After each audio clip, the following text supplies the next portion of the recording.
السلام علیکم، Islamic insights میں خوش آمدید۔ دوستو، آج کی ویڈیو میں ہم آپ کو حضرت سمیہ بنت خبات رضی اللہ تعالیٰ عنہ کے بارے میں معلومات فراہم کریں گے، لیکن ویڈیو شروع کرنے سے پہلے ہماری آپ سے گزارش ہے کہ ویڈیو کو لائک کر کے ہمارے چینل اسلامک انسائٹس کو سبسکرائب کر لیجیے۔ مکہ مکرمہ سے 330 کلومیٹر دور وادی بدر کے سنگلاخ میدان میں کفار کے 70 سرداروں اور جنگجوؤں کی لاشیں بکھری پڑی ہیں۔ ان میں رئیس مکہ اور دشمن اسلام ابو جہل بھی ہے، جس کی سربریدہ لاش دنیا کے متکبر اور ظالم و جابر لوگوں کو دعوت دے رہی ہے کہ دیکھو مجھے جو دیدہ عبرت نگاہ ہو۔ حضرت عبداللہ بن مسعود رضی اللہ تعالیٰ عنہ رسول اللہ صلی اللہ علیہ وآلہ وسلم کے خیمے میں داخل ہوئے اور اس کا سر حضرت صلی اللہ علیہ وآلہ وسلم کے قدموں میں رکھتے ہوئے عرض کیا، یا رسول اللہ صلی اللہ علیہ وآلہ وسلم، یہ رہا اللہ اور اس کے رسول کے دشمن ابو جہل کا سر۔ نبی کریم صلی اللہ علیہ وآلہ وسلم نے اللہ کی حمد و ثنا کے بعد ارشاد فرمایا، یہ اس امت کا فرعون تھا۔ پھر صحابہ کرام رضی اللہ تعالیٰ عنہ کی جانب متلاشی نگاہوں سے دیکھتے ہوئے فرمایا، عمار کہاں ہے؟ اسے بلاؤ۔ حضرت عمار رضی اللہ تعالیٰ عنہ خدمت اقدس میں حاضر ہوئے تو اللہ کے نبی کریم صلی اللہ علیہ وآلہ وسلم نے فرمایا، اے عمار، یہ ہے تمہاری ماں کا قاتل جسے اللہ نے قتل کر دیا۔ حضرت عمار رضی اللہ تعالیٰ عنہ نے ابو جہل کے مکروہ سر کی جانب دیکھا تو ماں کی شہادت کا منظر نگاہوں میں گھوم گیا۔ مظلومیت و بے بسی کے دردناک مناظر ذہن کے پردے پر نمودار ہونا شروع ہوئے۔ ماں کا خون میں تڑپتا ہوا لاشا، باپ کی مظلومانہ شہادت، بھائی کے پیار سے محرومی، چھوٹے سے خوبصورت آشیانے کی تباہی و بربادی، اور پھر ابو جہل کے نفرت بھرے قہقہے۔ اللہ نے اپنی برگزیدہ بندی حضرت سمیہ رضی اللہ تعالیٰ عنہ کے منہ سے نکلے الفاظ سچ کر دکھائے اور اسلام کا نام و نشان مٹانے کی آرزو لیے یہ متکبر فرعون نما سرغنا 2 مسلمان بچوں کے ہاتھوں جہنم رسید ہو گیا۔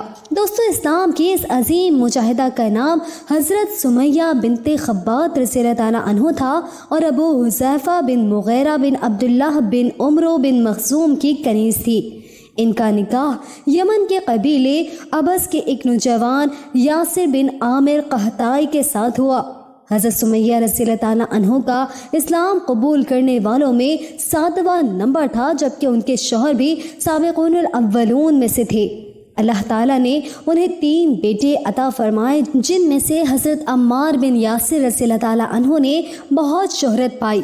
وہ مشہور صحابی تھے اور 37 ہجری 657 عیسوی میں حضرت علی مرتضیٰ رضی اللہ تعالیٰ عنہ کے دور خلافت میں جنگ صفین میں 91 سال کی عمر میں شہادت کے اعلیٰ مقام پر فائز ہوئے۔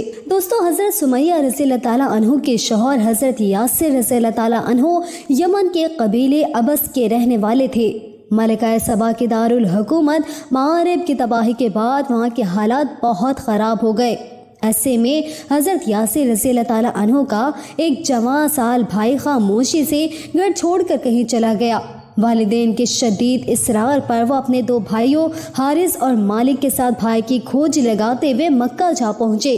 کافی تلاش و جستجو کے بعد بھی جب کوئی سراغ نہ ملا تو ساتھ آنے والے دونوں بھائی تو مایوس ہو کر واپس چلے گئے، لیکن یاسر رضی اللہ تعالیٰ عنہ کو مکے کی محبت نے اپنا اسیر بنا لیا۔ وہاں ان کی ملاقات ابو جہل کے چچا قبیلہ بنو مخزوم کے سردار محشم بن مغیرہ مخزومی سے ہو گئی۔ محشم اپنی کنیت ابو حذیفہ سے مشہور تھے۔ ابو حذیفہ نے انہیں اپنے پاس رکھ لیا۔ ان کے پاس سمیہ بنت خبات رضی اللہ تعالیٰ عنہ نامی ایک کنیز تھی، جن کے یاسر رضی اللہ تعالیٰ عنہ سے شادی کر دی گئی۔ 571 میں حضرت یاسر رضی اللہ تعالیٰ عنہ کی یہاں عمار کی ولادت ہوئی۔ اسی سال اللہ کے نبی کریم صلی اللہ علیہ وآلہ وسلم کی ولادت باسعادت ہوئی تھی۔ ابو حذیفہ نے عمار کی پیدائش کے بعد حضرت سمیہ رضی اللہ تعالیٰ عنہ کو آزاد کر دیا تھا، لیکن یہ خاندان آخر تک ابو حذیفہ کے ساتھ ہی مقیم رہا۔ رسول اللہ صلی اللہ علیہ وآلہ وسلم کی بعثت سے پہلے ابو حذیفہ کا انتقال ہوا تو قبیلہ بنو مخزوم کی سربراہی عمرو بن ہشام یعنی ابو جہل کے پاس آ گئی۔ ابو جہل اپنے چچا ابو حذیفہ کے بالکل برعکس تھا۔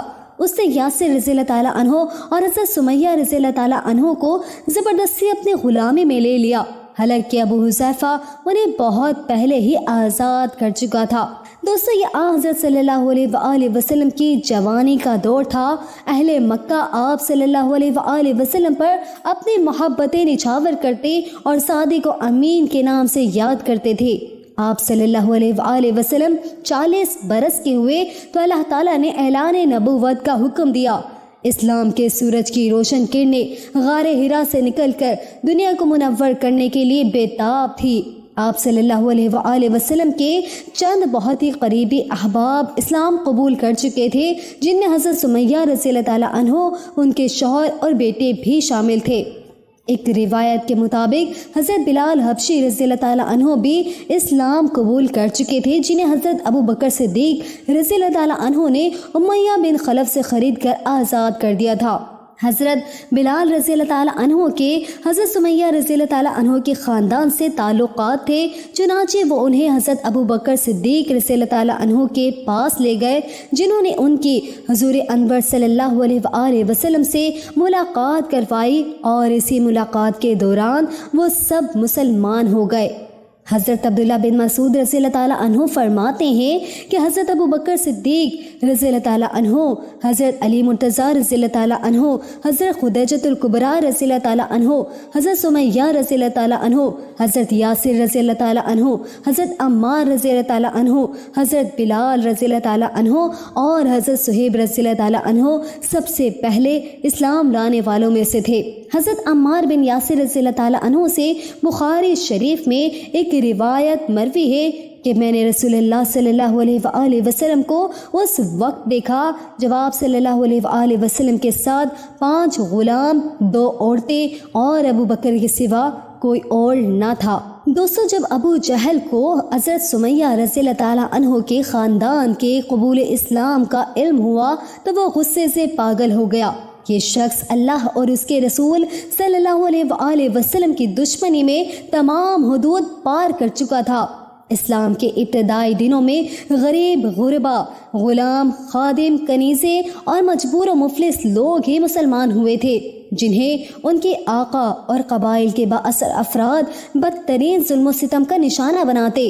ابو جہل جیسے ظالم و جابر اور اسلام کے شدید ترین دشمن کی ایک کنیز یوں اسلام قبول کر لے، یہ اسے کسی طور گوارا نہ تھا۔ حضرت سمیہ رضی اللہ تعالیٰ عنہ ان بے سہارا افراد میں سے تھی جن کا مکے میں کوئی عزیز نہ تھا اور نہ ہی کوئی قبیلہ، جبکہ مسلمان بھی بہت قلیل تعداد میں تھے۔